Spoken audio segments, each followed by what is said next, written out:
संसार को त्याग कर एक सन्यासी की तरह निर्जन प्रदेश में चले जाना, यह बात किसी विदेशी पर्यटक को शायद ही पता होगी, जिसने केवल एक दुबले पतले बाज के समान चेहरे वाले सैनिक को देखा होगा, जिसके कमर में तलवार लटक रही थी। उसके आंखें बड़ी बड़ी और उत्सुक थी तथा जब भी वह बोलता था उसके चेहरे पर मुस्कान आ जाती थी। समारोहों में शिवाजी के दरबार की भव्यता के विपरीत मराठा सेनाएं निराशाजनक दृश्य प्रस्तुत करती थी।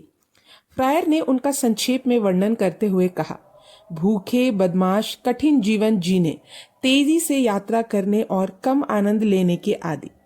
वास्तव में वे हमारे पुराने ब्रिटेन के लोगों की तरह दिखते थे, आधे नग्न और उतने ही क्रूर। लेकिन उसी आलोचक ने कुछ मामलों में मुस्लिम सेनाओं की तुलना में उनकी श्रेष्ठता को स्वीकार किया, क्योंकि वे अधिक उग्र स्वभाव वाले, अधिक साहसी और संगीत, धूमधाम या राजसीपन के नरम आडंबरों के कम आदी थे। मुगल सेनाओं के सैनिकों के विपरीत वे कठोर अनुशासन के अधीन थे। अवज्ञा करने पर अक्सर मृत्यु दंड दिया जाता था। किसी भी महिला को शिविर में जाने की अनुमति नहीं थी, ना ही किसी सैनिक की पत्नी या मालकिन को अभियान पर सेनाओं का अनुसरण करने की अनुमति थी। यह कल्याणकारी प्रावधान, जो उस समय एशिया या यूरोप में अभूतपूर्व था, ने शिवाजी की सेना को एक ऐसी गतिशीलता प्रदान की जो भारतीय युद्ध में अब तक अज्ञात थी। अभियान पर मराठा शिविर की छाप के लिए हम एक क्षण के लिए संवेदनशील कैप्टन ब्रॉटन, जिनकी कॉमर्स के मराठा भक्तों पर टिप्पणी याद रखी जाएगी, की ओर लौट सकते हैं। मार्चिंग के दिनों में क्वार्टर मास्टर जनरल सुबह जल्दी निकल जाता है और उस जगह पर पहुंचकर जहां सेना को डेरा डालना है, एक छोटा सा सफेद झंडा लगाता है। उस जगह को चिन्हित करने के लिए जहां मुहाराज कमांडर के तंबू लगाए जाने हैं और जिन्हें सामूहिक रूप से देवरी कहा जाता है। फिर अलग अलग बाजारों के झंडे उनके पहुंचने पर लगाए जाते हैं, हमेशा एक दूसरे के बराबर और जमीन की अनुमति के अनुसार सीधी रेखा में। सैनिकों के भोजन की दुकानों को डोकन कहा जाता है, जो एक दूसरे के समानांतर दो पंक्तियों में लगी होती है और वे सेना के आगे से पीछे तक एक बड़ी सड़क बनाती है। अलग अलग सरदार मुख्य सड़क के दाएं और बाएं डेरा डालते हैं। हर तंबू के दरवाजे पर आग होती है, जिसका धुआं पूरे शिविर में फैलता है, जहां यह लोगों को गर्म रखने, मवेशियों से मक्खियों को दूर भगाने और उन सभी लोगों की आंखों को बुझाने का काम करती है जो इस तरह के घिनौने तत्व के अभ्यस्त नहीं है। नकचड़ा कप्तान पूरी ताकत से एक मराठा मैदानी सेना के शिविर का वर्णन कर रहा है, लेकिन शिवाजी के कई अभियानों में केवल घुड़सवार सेना का इस्तेमाल किया गया था और उनके शिविर बहुत अलग थे। गति मराठा घुड़सवारों का मुख्य गुण था। 1788 में एक अनाम अंग्रेज ने लिखा कि उसने 50 से 60 हजार मराठा घुड़सवारों को लगातार कई दिनों तक 50 मील प्रतिदिन की दर से देश भर में आगे बढ़ते देखा था। उन्होंने देखा कि औसत सवार दुबला पतला बीमार दिखने वाला जानवर था, लेकिन उसकी हड्डियां बड़ी थी। उसके सवार ने रजाईदार जैकेट के अलावा कोई रक्षात्मक कवच नहीं पहना था और उसका सारा सामान और जरूरी खाना काठी पर बंधे एक छोटे से थैले में रखा हुआ था। सवार के खाने में पहले से पके हुए कुछ केक, थोड़ी मात्रा में आटा और चावल और थोड़ा नमक होता है। घोड़ों के खाने में लहसुन और गरम मसालों के साथ काली मटर की गोलियां होती हैं। थक जाने के बाद घोड़ों की ताकत वापस लाने के लिए वे इन गोलियों का इस्तेमाल कॉर्डियल के तौर पर करते हैं। पैदल सेना रेजिमेंटों के विपरीत घुड़सवार सेना द्वारा टेंट का इस्तेमाल बहुत कम किया जाता है। यहाँ तक कि अधिकारियों के पास भी अक्सर बैठने और लेटने के लिए एक छोटे से कालीन के अलावा कुछ नहीं होता और जनरल का पूरा सामान एक ऊंट पर ढोया जाता है। सवार अपने घोड़े के लिए भोजन तैयार करके अपने संयमित भोजन के लिए बैठ जाता है, जिसे खत्म करने के बाद वह अपने घोड़े के बगल में पूरी तरह संतुष्ट होकर लेट जाता है और अब नागाह या बड़े ढोल की आवाज सुनाई देती है तो वह तुरंत सवार होने के लिए तैयार हो जाता है।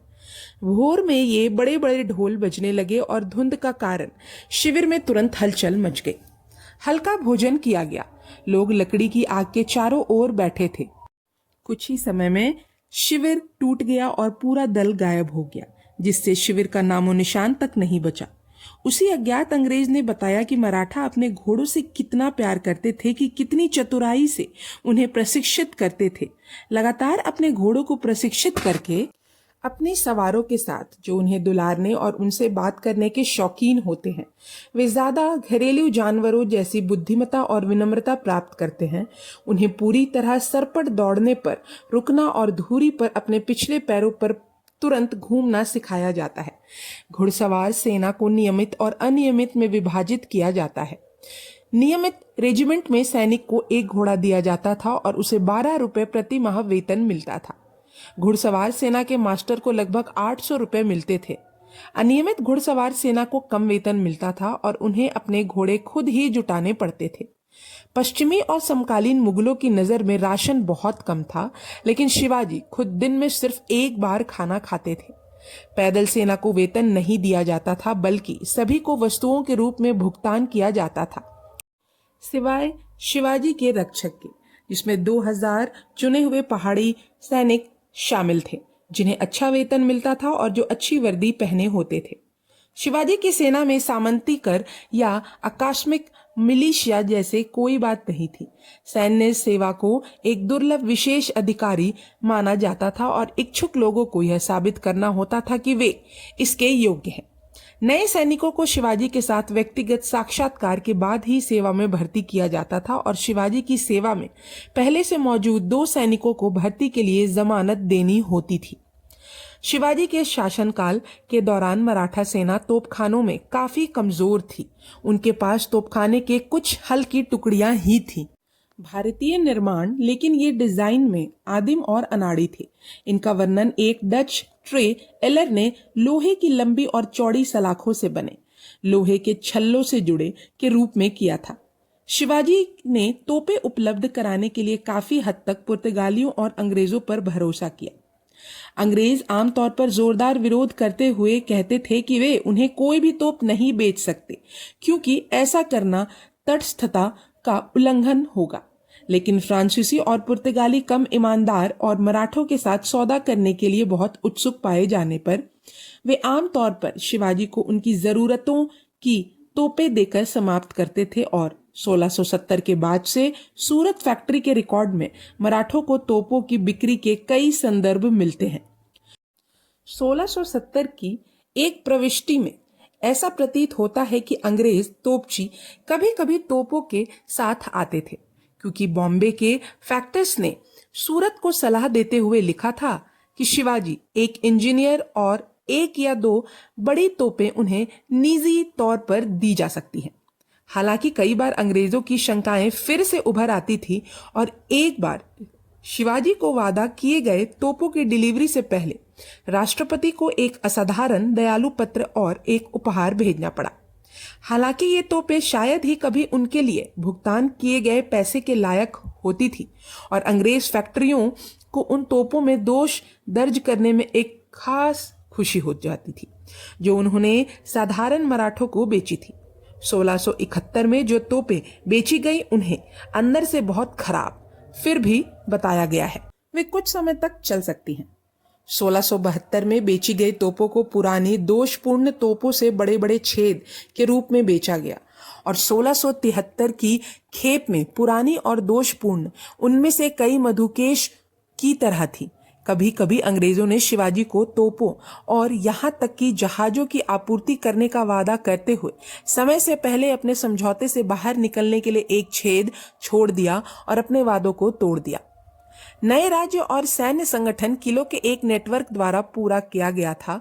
उनमें से कुछ बीजापुर के अधिकारियों द्वारा बनाए गए पुराने किले थे, जिन्हें शिवाजी ने कब्जा कर लिया था और नए सिरे से किलेबंद किया था। अन्य किले जो शिवाजी ने खुद अपने राज्य के रणनीतिक बिंदुओं पर बनवाए थे, प्रत्येक किले में मराठा कमांडेंट के अधीन पहाड़ी लोगों की चौकी थी। किले का इंजीनियर प्रभु जाति का था और सिविल अधिकारी ब्राह्मण था। प्रत्येक किले के बाहर निम्न जाति के आदिवासियों को नए नए गांवों में बसाया गया था ताकि हमले की चेतावनी दी जा सके। अपने सभी किलों में से शिवाजी ने अपनी राजधानी रायगढ़ पर सबसे अधिक ध्यान दिया। वे इसे अभेद्य बनाना चाहते थे। लेकिन अब अंत में उन्होंने खुद को खुश किया कि किला पूरा हो गया है और कोई भी इंसान शहर में प्रवेश नहीं कर सकता या बाहर नहीं जा सकता। तो एक किसान महिला ने उन्हें बताया कि उनकी संतुष्टि समय से पहले थी। उसका नाम हीर करनी था और वह प्रतिदिन सेना को दूध बेचने के लिए रायगढ़ जाती थी। वह एक गांव में रहती थी। ऊंची दीवारों के नीचे से वह रात होने पर वापस लौट आती थी, लेकिन एक शाम वह हमेशा की तरह किले में देर से रुकी और जब वह फाटकों पर पहुंची तो उन्हें बंद पाया। उसके अनुरोध के बावजूद सेना ने उसे बाहर जाने से मना कर दिया।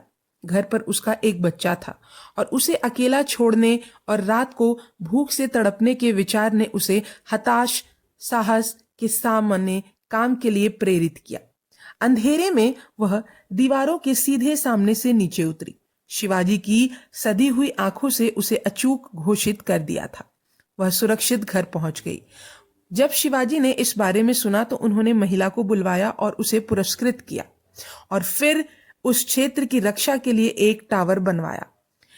दूध वाली महिला के साहस के सम्मान में उन्होंने इसका नाम उसके नाम पर ही हरिकरण टावर रखा।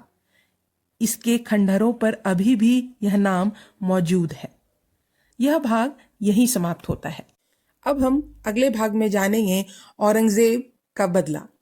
साथ ही मैं आप लोगों से माफ़ी मांगना चाहूँगी क्योंकि आज की वीडियो में पीछे बैकग्राउंड में कुछ थोड़ी सी आवाज़ें आ रही हैं बाहर से, तो उसके लिए आप सभी को थोड़ा सा दिक्कत हुआ होगा वीडियो में, तो उसके लिए मैं सॉरी बोलना चाहूँगी। कल से कुछ दिनों तक मैं दोपहर में एक और वीडियो अपलोड करूंगी, लेकिन वो शिवाजी के बारे में नहीं होगा क्योंकि शिवाजी का वीडियो है वो मैं रात में ही अपलोड करूंगी। और कल से दोपहर में मैं कोशिश करूंगी कि आप लोगों को एक और नई चीज़ के बारे में बता सकूं जो है महाकुंभ के बारे में। तो कोशिश करूंगी कि आप लोगों को अच्छी जानकारियां दूं महाकुंभ के बारे में, और कमेंट में मुझे ज़रूर बताइएगा कि आप लोग इसके बारे में जानना चाहते हैं कि नहीं। और उम्मीद है कि आप लोगों को महाकुंभ के बारे में जानकारियां भी पसंद आएंगी। तो थैंक यू और सुनते रहे मेरे चैनल को। धन्यवाद।